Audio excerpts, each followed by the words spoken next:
नमस्कार, नीलम फॅशन क्रिएशनमध्ये तुम्हा सर्वांचं खूप खूप स्वागत आहे। आजच्या व्हिडिओमध्ये कटिंग करताना कोणते बदल करायचे ज्यामुळे तुमचा ब्लाऊज एकदम परफेक्ट बसेल हे मी तुम्हाला अगदी सविस्तर असं समजावून सांगणार आहे। तर या इथे मी घेणार आहे 38 साईज। 38 साईजमध्ये आज आपण कटोरी ब्लाऊज घेणार आहे। तर या इथे 14.5 इंच उंची घेणार आहे, त्यामध्ये मी 1 इंच प्लस केलं 15.5 इंच। अजून एकदा इथं 15.5 इंचावरती एक पॉइंट दिलेला आहे, एक लाईन ओढून घ्यायची। आता या इथे शोल्डर, आता जर तुमचं शोल्डर उतरत असेल सर्वात पहिल्यांदा या इथे मी तुम्हाला उंची सांगते,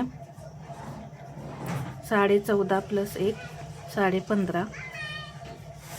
तर इथे जर तुम्ही उंची जर आहे ती पुरेपूर घेतली नाही, समजा या इथे उंची 13 इंच वगैरे किंवा 13.5, आता समजा कस्टमरची हाईट कमी असेल त्यावेळेस तुम्ही उंची जी आहे ती कमी घेऊ शकता।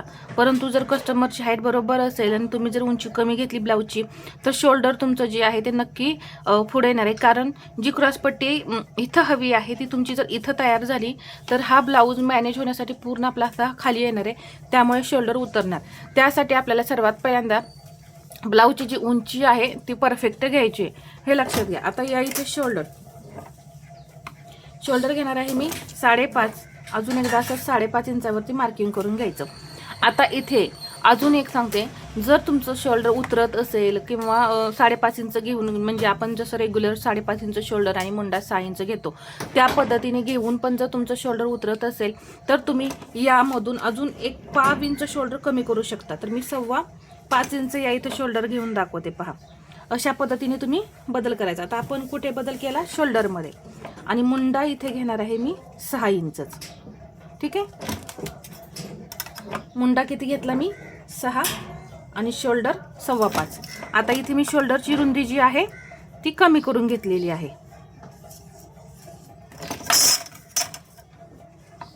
आता इथे चेस्टचं मार्किंग करून घेऊ 9.5 इंच। 38 साईजमध्ये चेस्टचं मार्किंग येणार आहे 9.5, तर 9.5 इंचावरती मार्किंग करून घेतलं आणि याच्या पुढे हे 1.5 इंच मार्जिन।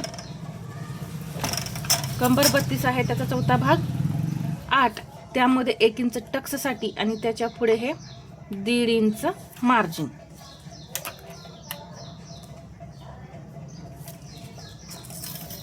आता हे लाईन जोडून घेऊया।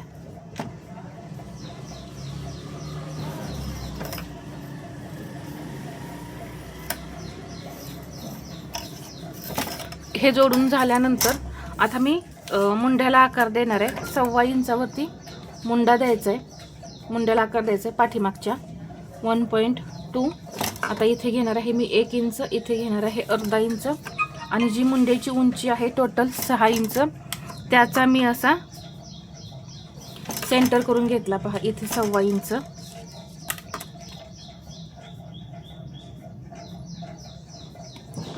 आणि हे आकार जे आहेत ना ते असे या पद्धतीने द्यायचे।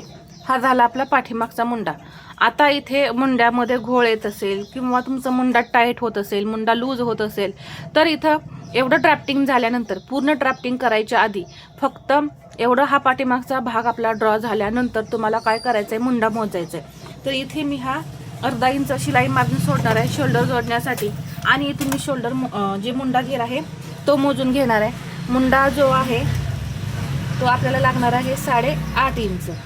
तर इथून मी मुंडा घेर मोजते, पहा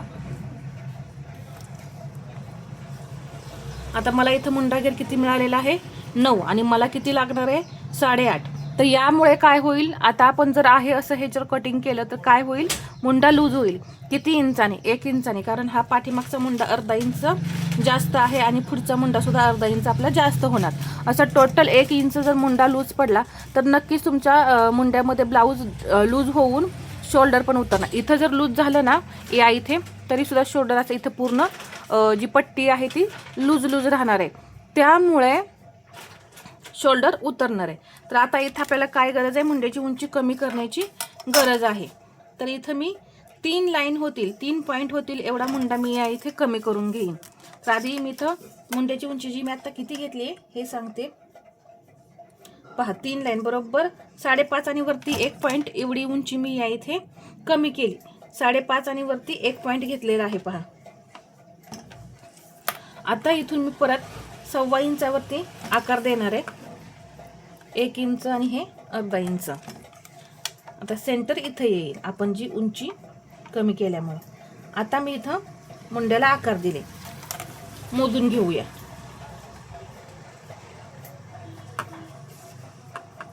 तर इथे पहा बरोबर 8.5 इंच हा आपला मुंडा जो आहे तो भरलेला आहे. इथं पाहू शकता असा आडवा जर टेप केला ना तर बरोबर फिटिंग वरती येत आहे. बरोबर आपला हा 8.5 इंच मुंडा घेर भरला. म्हणजे काय झालं, इथं मी मुंडे जो शोल्डर आहे तो 1.5 इंचाने काय केला, कमी केला. त्यामुळे आपण जसं रेग्युलर प्रमाणे मुंडा घेतो 6 इंच, तो घेतल्यामुळे मुंडा घेर आपला जास्त भरला.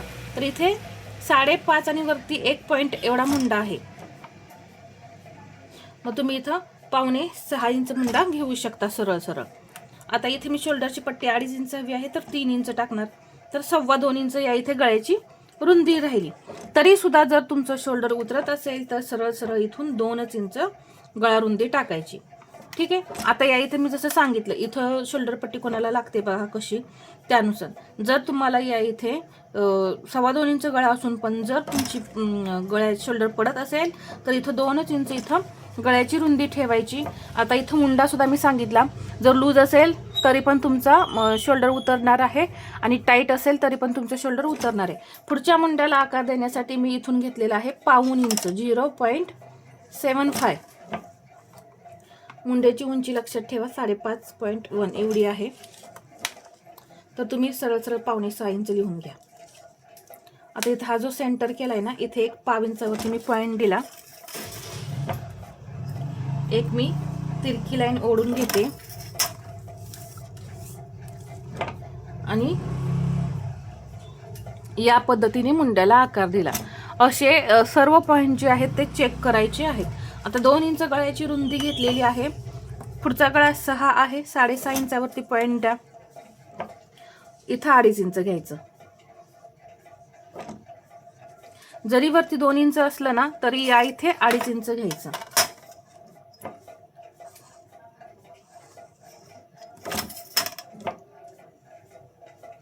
आणि गळ्याला आकार द्यायचा. इथं गळ्याला आकार देऊन झालेला आहे. इथे 1.5 इंच शोल्डर असं डाऊन करायचं गळ्याकडे. आपण रेग्युलर जे क्रॉसपट्टी आहे ती किती घेतो, 2.5 इंच. परंतु आता या इथे लक्षात ठेवा, जर तुमचं शोल्डर पुढं उतरत असेल तर इथं मात्र तुम्ही 2.25 इंच क्रॉसपट्टी घ्यायची. इथेही 2.25 इंच मी क्रॉसपट्टी घेतली. जर तुम्ही क्रॉसपट्टी परफेक्ट घेतली, कटोरी जी आहे ती परफेक्ट घेतली ना, छोटी न घेता बरोबर जेवढी हवी आहे तेवढी घेतली तर तुमचा ब्लाऊज जो आहे तो पुढे उतरणारच नाही. आता इथे 2.25 इंच मी क्रॉसपट्टी घेतल्यानंतर इथून 1.25 इंच घेतलं आणि इथं मी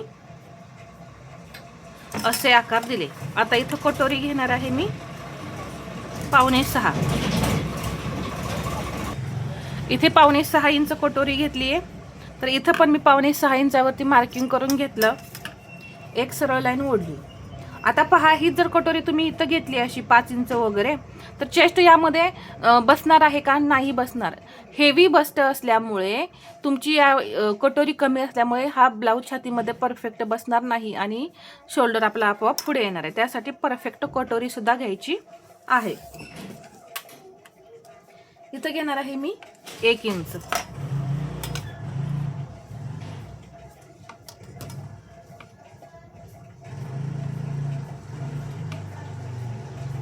आणि इथे मी कटोरीला आकार दिला. तर या पद्धतीने ब्लाऊजमध्ये कसे बदल करायचे असतात हे मी तुम्हाला अगदी सविस्तर असं सांगितलेलं आहे. पहा कुठे तुम्हाला काय बदल करावा लागेल, कोणता प्रॉब्लेम तुमच्या ब्लाऊजमध्ये येतोय आणि आपल्याला तो कुठे दुरुस्त करायला पाहिजे हे तुम्हाला लक्षात आलं असेल. आता या इथे जर शोल्डर उतरत असेल तर शोल्डर कमी करायचं, गळ्याची रुंदी कमी करायची, मुंड्यामध्ये ब्लाऊज टाईट लूज होत असेल तर मुंडा कसा परफेक्ट ठेवायचा, शोल्डर पुढे उतरत असेल तर मी इथं काय सांगितलं ते लक्षात घ्या. कटोरी किती घ्यायची हे सुद्धा मी अगदी सविस्तर सांगितलेलं आहे. इथे अर्धा इंच मार्जिन तुम्ही ब्लाऊजवरती वाढवायचे. आता ही कटोरी जी आहे ती आपण वाढवून घेऊ. इथं तुम्ही पाहू शकता ही मूळ कटोरी आहे. मूळ कटोरी पेपरवरून कट केल्यानंतर दुसऱ्या ठिकाणी आपल्याला वाढवायची आहे, तर त्यासाठी आहे अशी ड्रॉ करून घ्यायची. ड्रॉ करून घेतल्यानंतर इथे अर्धा इंच वाढवायची आहे 0.5. इथे वाढवायची आहे पाव इंच 0.25. पाव इंच म्हणजे फक्त 2 लाईन. हे 2 पॉईंट 2.25 आता पहा हे 2 आहे आणि याच्या पुढे हे जे 2 लाईन येतात त्याला पाव इंच म्हणतात. फक्त पाव इंच. इथं फक्त ह्या 2 लाईनी पकडायच्या, पाव इंच झालं.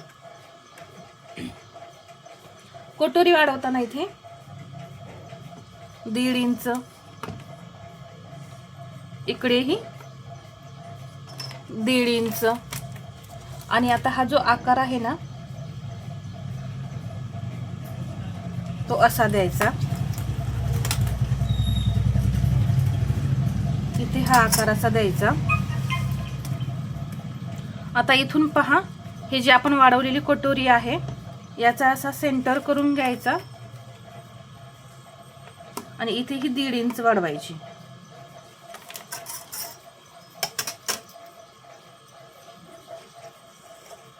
हे असं जोडून घ्यायचं. जोडून घेतल्यानंतर कटोरीला टक्स किती द्यायचा आहे? 1.25 इंच. इकडून ही 2.25 इंच आणि 3.25 इंच टक्सची उंची ठेवा. आणि ब्लाऊजची जर हाईट जास्त असेल ना तर 3 इंचापर्यंत सुद्धा तुम्ही ही उंची जी आहे टक्सची ती ठेवू शकता. या पद्धतीने ब्लाऊज अंगात तंतोतंत बसण्यासाठी कशा पद्धतीने बदल करायचे आहेत हे मी तुम्हाला सांगितलेलं आहे. अजून तुम्हाला काही शंका असतील तर त्या तुम्ही मला कमेंटमध्ये विचारा. नक्कीच मी त्या दूर करण्याचा प्रयत्न करीन.